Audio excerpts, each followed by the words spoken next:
Hai teman-teman, bikin minuman yang simple, rasanya enak, bisa untuk jadiin ide jualan atau ide takjil pas nanti bulan Ramadan. Modal ekonomis, dijual 5 ribuan aja ini udah untung banget. Siapkan panci, masukkan jeli cincau, kemudian tambahkan air, masak sampai matang atau sampai mendidih. Cincau sudah mendidih, ini udah matang, pindahkan ke dalam wadah tahan panas atau ke dalam cetakan, kemudian biarkan set atau sampai mengeras. Setelah cincaunya set atau mengeras, lalu serut menggunakan parutan keju, kurang lebih seperti yang di video.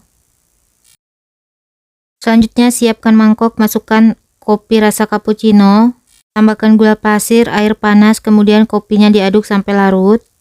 Kopi dan gula sudah larut, tambahkan SKM, tambahkan air es, lalu diaduk sebentar, masukkan cincau yang tadi sudah diserut, aduk sampai tercampur rata. Es cappuccino cincaunya siap disajikan. Rasanya enak, manisnya juga pas, wajib banget dicobain di rumah.